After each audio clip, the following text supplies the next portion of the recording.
नमस्कार, वंदे मातरम, भारत माता की जय। अमर बलिदानी मंगल पांडे जी की पुण्यतिथि पर, उनके बलिदान दिवस पर उनको कोटि कोटि प्रणाम, शत शत नमन। कौन थे मंगल पांडे जी? और मंगल पांडे जी को कहा जाता है कि स्वतंत्रता सेनानी, जो प्रथम स्वतंत्रता संग्राम के जो सेनानी थे, जिनको फांसी की सज़ा हुई, वो थे मंगल पांडे जी। लेकिन इससे पहले और भी बहुत सारी बलिदान हुए हैं। जैसे कर्नाटक राज्य में एक बहुत महान क्रांतिकारी थे संगोली रायन्ना जी, उनकी पुण्यतिथि भी 26 जनवरी 1831 को उनका बलिदान दिवस है।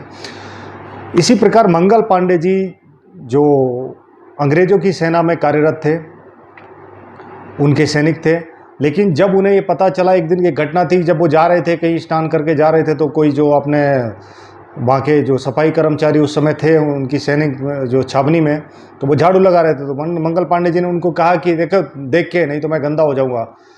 तो उस व्यक्ति ने मंगल पांडे जी को कहा कि आप किसकी बात कर रहे हो? गंदा होने की, आपका धर्म भ्रष्ट होने की, किसकी बात कर रहे हो?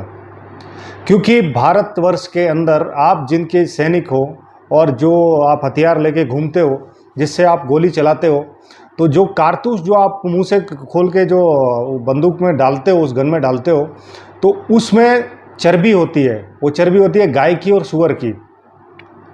तो मंगल पांडे जी को यकीन नहीं हुआ कि ऐसा हकीकत में हो सकता है।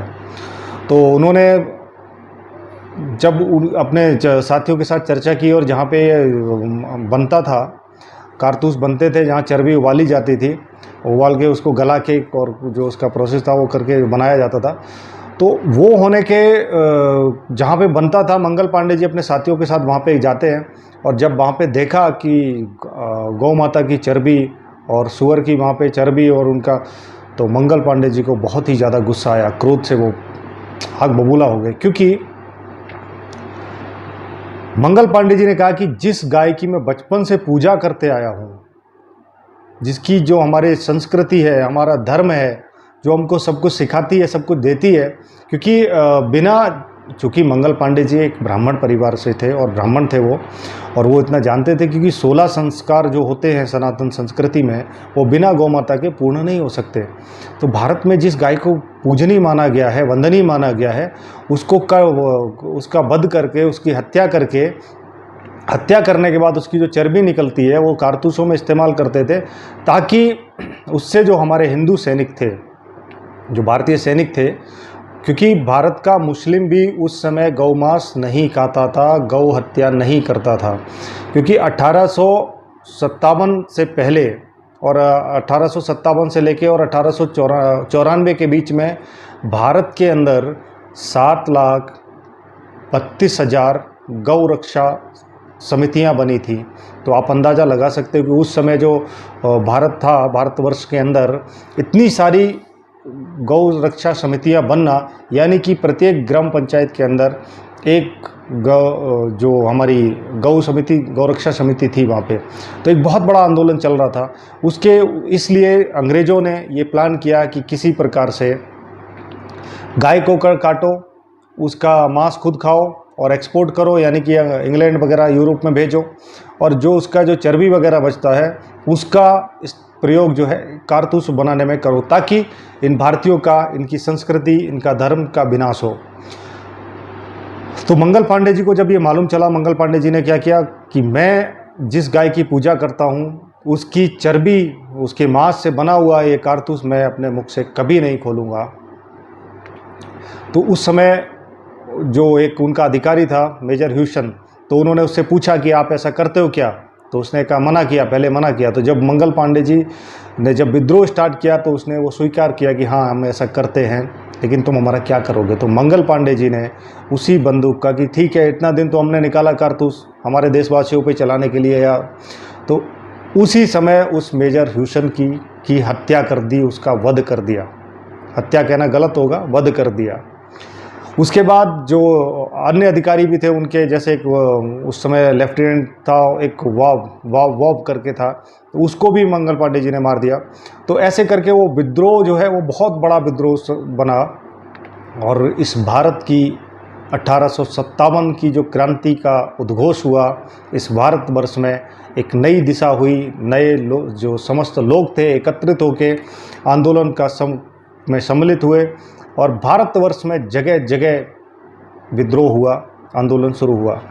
अंग्रेज़ों को इससे खतरा लगा और अंग्रेज़ों ने वही जो करते थे वो आपस में फूट डालो और राज करो। तो हमारे देश में गद्दारों की भी कमी नहीं है, तो देश प्रेमियों की भी कमी नहीं है।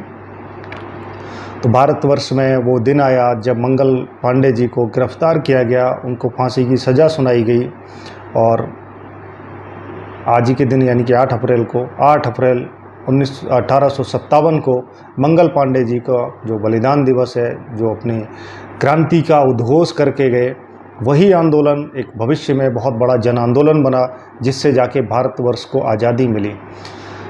ऐसे मंगल पांडे और उन सभी क्रांतिकारियों को जिन्होंने इस धरा के लिए, इस भारत माँ के लिए, हमारे लिए, आपके लिए, हम सबके लिए अपने प्राणों का बलिदान दिया, आहुति दी, उन सभी को मैं कोटि कोटि नमन करता हूँ, सत सत नमन करता हूँ। और ऐसे महान क्रांतिकारियों की वजह से ही, उनके बलिदान की वजह से ही हम सब आज सुरक्षित हैं और इस आज़ाद भारत में चैन की सांस ले पा रहे हैं। लेकिन फिर भी हमारे इन महान क्रांतिकारियों को हमारे लोग जो हैं भूलते जा रहे हैं। तो मेरा निवेदन यही है कि हमारे जो भी महापुरुष थे, उन्होंने बहुत संघर्ष करके अपना सब कुछ सर्वस्व बलिदान करके हमको ये आज़ादी दी है, तो इसका महत्व को समझें और आगे हम सब मिलके इस देश को, भारत को विश्व गुरु बनाएं, अखंड भारत बनाएं। ऐसी उन सब का सपना था हमारे जो क्रांतिकारी थे, जिन्होंने बलिदान दिया। दुर्भाग्यपूर्ण यह है कि जिस गौ माता की रक्षा के लिए मंगल पांडे जी जैसे और भी महान अनेकों नाम अनाम ज्ञात अज्ञात अनेकों क्रांतिकारियों ने जो अपना बलिदान दिया, महापुरुषों ने बलिदान दिया, संतों ने बलिदान दिया, तो जो क्रांति शुरुआत हुई थी गौ माता से, जिस आज़ादी की लड़ाई, भारत तो आज़ाद हो गया लेकिन वो गौ माता को अभी तक न्याय नहीं मिला है। तो उसको भी सरकार से और हमारे सभी लोगों से निवेदन है कि उसके लिए भी आवाज़ उठाएं और भारत सरकार तक को उतना मतलब विरोध प्रदर्शन करें इसके प्रति कि गौ हत्या के लिए कानून लाएं। और कानून आना चाहिए, क्योंकि गौ माता बचेगी तो इस राष्ट्र बचेगा। ऐसा मैं नहीं कह रहा हूँ, ऐसा हमारे शास्त्र कहते हैं, हमारा धर्म कहता है, हमारे ग्रंथ कहते हैं। और इसका सबसे बड़ा उदाहरण था मंगल पांडे जी, जो गौ माता की हत्या से लेके जो विद्रोह शुरू हुआ और वही विद्रोह एक दिन आज़ादी दिलाने का कारण बना। तो उन सभी जितने भी नाम अनाम ज्ञात अज्ञात जिन्होंने भी बलिदान दिया है, उन सभी को मेरा कोटि कोटि नमन, कोटि कोटि प्रणाम।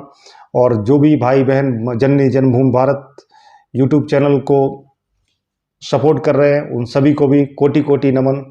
बहुत बहुत धन्यवाद। वंदे मातरम। जय हिंद, जय श्री राम।